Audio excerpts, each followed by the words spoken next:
friends. I'm Michael Oxman. Well, today I'm wearing the dirt from my work as a forest steward out at the Wood Garden Natural Area. And I just kind of wanted to talk about the definition of open space. It's kind of a euphemism for trees, but there's some boulders, there's some water, there's some air, and there's some birds that go through there.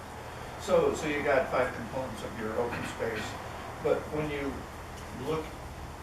open your eyes and you look at an open space, what you're seeing is the trees. The trees are the most visible element of the environment. So in the comp plan, which is your authorizing language for a lot of the Seattle municipal code ordinances and other policies, the open space component is interchangeably referred to as canopy cover. So the city's goal in the comp plan for canopy coverage in Seattle is 40%. And this is known as an aspirational goal.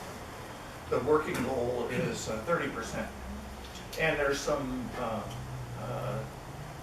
maybe 250,000 trees worth of discrepancy in that 10% number. So the difference between 30% canopy cover and 40% canopy cover is probably 250,000 trees. So it's my understanding that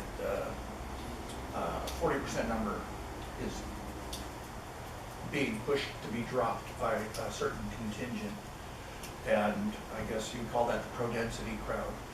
And so in effect, if Seattle were to change the 40% canopy cover goal in the comp plan, that would be in essence condemning 250,000 trees. We need those 250,000 trees. The problem really is with our 2009 tree inventory resolution that was passed by the City Council as an unfunded mandate, and no count was ever done of the trees. Instead, they started about that time using aerial photos taken from space, satellites, some various technologies, radar, laser, other technologies, and this really doesn't tell you how many trees you're dealing with. I hope that the Parks Board can put on the reality hat and start talking about the reality of 2 years ago in 2012, the comp plan was changed to eliminate the canopy cover requirement of increase of 1% per year canopy cover. The rationale was that we didn't know how many trees we had because we'd never taken a tree inventory. And so therefore we couldn't tell the gradient of 1% increase per year if it was true or not. It was too fine a texture for us, so now it says we will have no net loss of canopy cover. Well, no net loss, an increase of 1% per year are 2 different things. One of them is a very fatalistic thing. The other one's very optimistic. I want you guys to be optimistic, and I want the 2037 goal of increasing 7% of the number of trees in the city.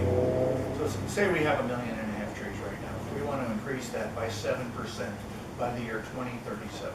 That's our goal. It's in the comp plan. It's under canopy cover. How do we do that? Well, first you have to take a count. Also in 2012, the comp plan was changed to eliminate the requirement to count trees, but they wanted to the change ended up being an aspirational goal. So until we do this, until we know how many trees we have, we will have a count, and then we will know what kind of shape they're in, and then we will know what their life expectancy is, and then we will know how much it will cost to work on each of these trees. So there's a lot of labor involved with preserving open space and making sure that our canopy coverage increases. We can't plant trees that have a design life expectancy of 15 years because they happen to be next to a concrete slab. The slab's going to go away in 15 years and the tree has to be removed with it. Then our design process is flawed. We should be planting trees in situations that can live to be 50 years or 100 years. But trees grow in size and they shove the concrete infrastructure out of the way. So that means that we have to have the concrete be the thing that's replaceable, not the tree. The tree has to be looked at as a permanent thing. So after you get your definition of canopy cover reconciled with your definition of open space, I think you'll be on a good head start there. So thank you very much.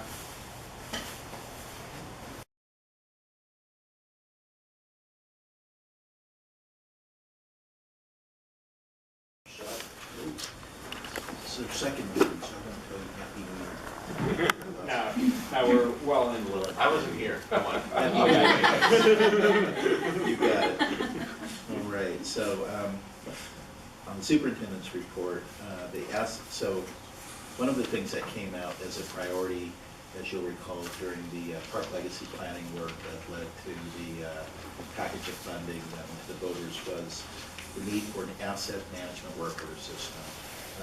We currently don't have a system that allows us to keep track of the inventory and condition of our assets, roofs, electrical systems, plumbing systems, particularly the invisible irrigation system and the stuff that's below ground and embedded in walls.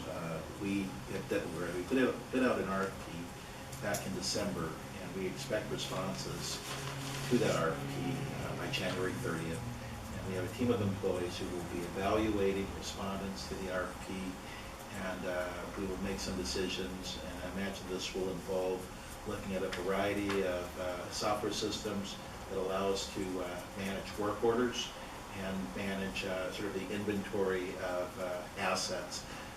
I think what I will be pushing to kind of piggyback on Michael Oxman's comments, we need to also be thinking about our living green infrastructure and be asking the question, is there a way to either inventory or estimate or using GIS systems get at the park control canopy and trees? And that's something we're going to take a look at. So we would like to have an asset management system that we could come back and demonstrate to the board by April or May of this year. One of the, shifting gears here, one of the areas that we are committed to providing you with a continuous update on is the Cheasty Project Advisory Team. The fourth meeting is scheduled for January 29th at Jefferson Community Center from 6 till 9 p.m. The final PAT meeting will be scheduled February 19th, and we're currently trying to schedule that at Rainier Community Center. And then have the proposed design come back in March. As I mentioned before, we engaged an environmental consultant to do an environmental assessment, and they're going to come back with what that assessment uncovered in a discussion with the PAT group at the meeting on the 29th. There is also a draft design that has been working on and sort of been informed also by the environmental assessment that will be presented at the meeting on the 29th as well.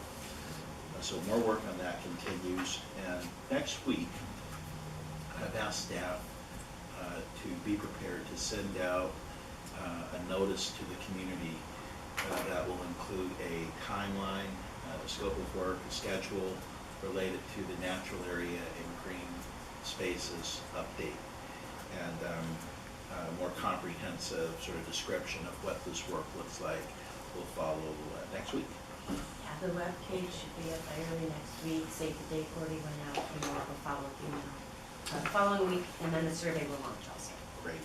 And we are also scheduling briefings with a month or so out for the park board. Yes.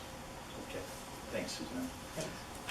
I'd like to give you an update on the Park District Steering Committee. The committee selection is currently underway. Interviews are happening this week and next week. We had about 60 applicants for 7 district positions. 16 people are being interviewed. The selection by the mayor and the council will be completed by mid-February, we anticipate. The first meeting will probably not take place until April. We probably will need to give a month's notice for the first meeting, so that timeline could slip. We'll probably meet every month this year, and then the following year we'll probably meet once a quarter.